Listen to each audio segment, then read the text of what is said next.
CRT Science, Class 9, Chapter 1, Matter in Our Surroundings, Module 15। Hello friends, हमने पिछले module के अंदर एक एक्टिविटी करी थी to understand the factors affecting the rate of evaporation. हमने पिछले मॉड्यूल के अंदर एक फैक्टर लिया था temperature, how increase in temperature increases the rate of evaporation को डिटेल में पढ़ा था। चलिए आज हम इस मॉड्यूल के अंदर बाकी फैक्टर्स को भी पढ़ लेते हैं। बाकी कौन से फैक्टर्स है जो एवोपरेशन को अफेक्ट करती है। स्टार्ट करें। आज हम दूसरा फैक्टर पढ़ते हैं, surface area of the liquid. हमने उस एक्टिविटी में पढ़ा था कि जब पानी को हमने टेस्ट ट्यूब में लिया था और चाइना डिश में लिया था तो देखा था हमने कि चाइना डिश के अंदर पानी जो है वो जल्दी एवोपरेट होता है और टेस्ट ट्यूब के अंदर देर से एवोपरेट हुआ। ऐसा क्यों था? क्योंकि टेस्ट ट्यूब के अंदर सरफेस एरिया कम था, यानी पानी को एक्सपोज होने के लिए कम सरफेस एरिया मिला, जिसकी वजह से उसका रेट ऑफ एवोपरेशन स्लो हो गया था। इसका मतलब जितना ज्यादा सरफेस एरिया हो, लिक्विड उतना ही फास्ट एवोपरेट कर सकता है। उसका कारण यह भी है कि एवोपरेशन जो है एक सरफेस फिनोमिनन है, जो हमने पिछले मॉड्यूल्स में पढ़ा था।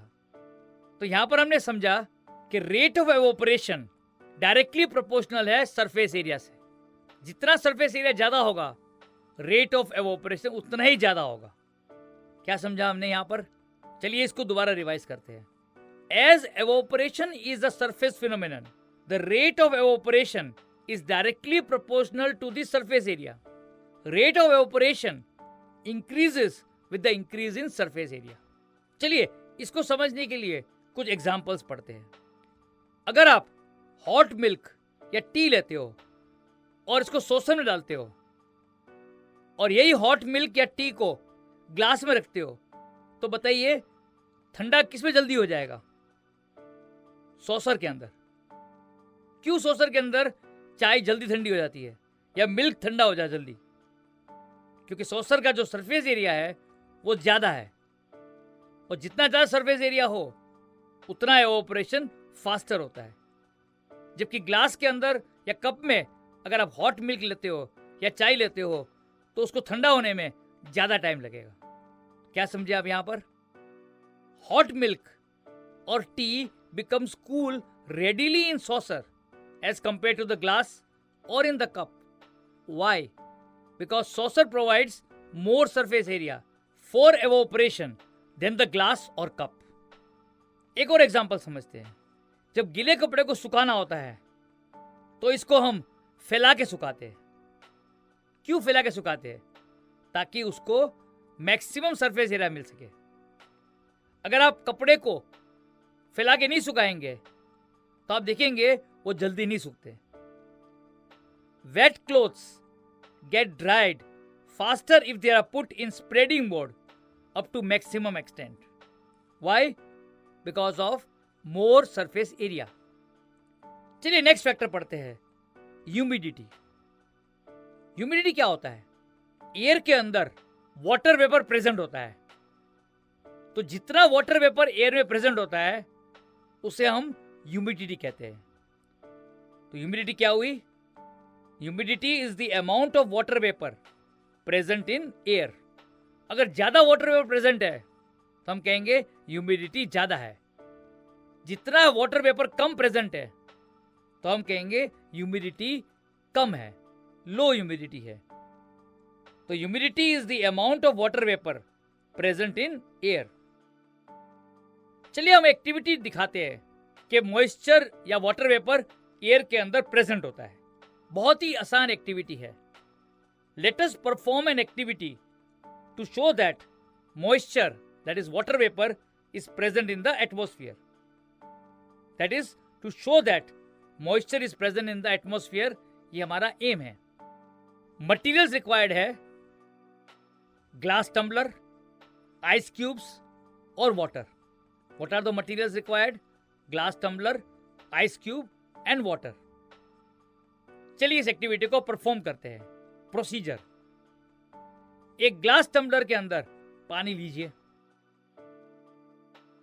Take water in a glass tumbler. इस ग्लास टम्बलर के अंदर कुछ आइस क्यूब्स डालिए। Put some ice cubes in it और ऑब्जर्व करिए 2-3 मिनट के लिए। And observe it after 2-3 minutes. आप क्या देखते हो? टम्बलर के बाहर सरफेस में टाइनी ड्रॉपलेट्स ऑफ वाटर मिलेंगे आपको। We observe tiny droplets of water on the outer surface of the tumbler. ये वाटर ड्रॉपलेट कहां से आया है? बिल्कुल सही, ये वाटर ड्रॉपलेट्स एयर में जो प्रेजेंट था मॉइस्चर, वहां से आया है। तो जब मॉइस्ट एयर इस कोल्ड ग्लास टम्बलर को कांटेक्ट करती है तो वाटर वेपर जो है अपनी एनर्जी लूज कर देती है और कंडेंस होके वाटर ड्रॉपलेट्स में कन्वर्ट हो जाती है।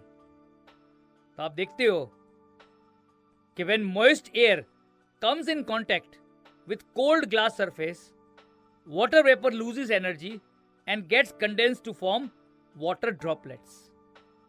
तो कंक्लूजन क्या हुआ कि एटमॉस्फेयर के अंदर मॉइस्चर प्रेजेंट होता है। समझ आई आपको? हमारी एयर जो होती है एक definite amount of water vapour को एक पर्टिकुलर टेम्परेचर में मॉइस्चर होल्ड कर सकती है। उस सीमा से आगे वो होल्ड नहीं कर सकती। The air around us cannot hold more than a definite amount of water vapor at a given temperature. अगर एयर के अंदर वाटर वेपर की अमाउंट पहले ही ज्यादा है तो रेट ऑफ एवोपरेशन जो है वो कम हो जाता है। If the amount of water vapour in air is already high, the rate of evaporation decreases. कुछ एग्जाम्पल से इसको समझते हैं कि जब एयर के अंदर ह्यूमिडिटी हाई होती है तो एवोपरेशन स्लो हो जाता है। आपने देखा होगा कि जुलाई और अगस्त रेनी सीजन होते हैं। ये मंथ हम ह्यूमिड मंथ्स कहते हैं क्योंकि एयर के अंदर ह्यूमिडिटी पहले हाई होती है और इस हाई ह्यूमिडिटी की वजह से हमारे पसीने जल्दी सूखते नहीं है। इसीलिए इस समय एयर कूलर और फैन जो होता है वो ज्यादा इफेक्टिव होता है कूलिंग के लिए। तो क्या समझा यहां पर? During humid months of July and August, due to the higher humidity, our sweat does not dry easily. So at this time, the air coolers or fan are more effective in cooling. और भी आपने देखा होगा humid time के अंदर जो AC का outlet pipes होते हैं उसमें ज्यादा पानी निकल रहा है। क्यों निकलता है? क्योंकि एयर के अंदर ज्यादा मॉइस्चर प्रेजेंट है। During this humid time, the outlet pipes of ACs drain more water, which indicates there is more moisture in the atmosphere. और हाई ह्यूमिडिटी की वजह से ही कोस्टल एरिया में जो लोग रहते हैं वो कॉटन क्लोथ पहनते हैं। क्यों? कॉटन जो है गुड एब्जॉर्बर ऑफ मॉइस्चर है। Due to high humidity in coastal areas, the people of this areas wear cotton clothes as cotton is a good absorber of moisture. तो आपने अभी तक पढ़ा कि मॉइस्चर जो है वो भी रेट ऑफ एवोपरेशन को इफेक्ट करती है। चलिए नेक्स्ट फैक्टर पढ़ते हैं, wind speed.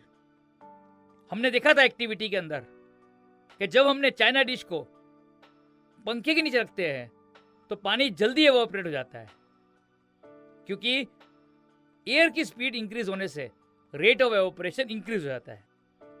With the increase in the wind speed, the rate of evaporation increases. ऐसे कैसे पॉसिबल है? चलिए समझते हैं इसको। जब विंड की स्पीड इंक्रीज होती है तो जो पार्टिकल्स होते हैं वाटर वेपर के एयर के अंदर वो विंड के साथ मूव कर जाते हैं, जिससे सराउंडिंग्स के अंदर वाटर वेपर की अमाउंट डिक्रीज हो जाती है। इसकी वजह से ज्यादा वाटर वेपर एब्जॉर्ब हो सकता है एयर के अंदर। तो चलो इस कंसेप्ट को दोबारा समझते हैं। With the increase in wind speed, the particles of water vapour present in air move away from the wind, decreasing the amount of water vapour in the surroundings. इसका मतलब ये हुआ कि अगर विंड स्पीड इंक्रीज होती है तो rate of evaporation increase हो जाता है, and vice versa. If the wind speed is increased, the rate of evaporation increases and vice versa. चलिए कुछ एग्जाम्पल से भी समझते हैं। आपने देखा होगा कि कपड़े जो है वो जल्दी सूख जाते हैं विंडी डे में या पंखे के नीचे में। It is a common observation that clothes dry faster on a windy day और अंडर अ फैन, क्योंकि यहां पर विंड की स्पीड ज्यादा है। आपने ये भी देखा होगा कि ड्राई ब्रीजी डे, यानी जिस दिन हवा बहुत तेज चल रही है, तो आपकी स्किन जल्दी ड्राई हो जाती है।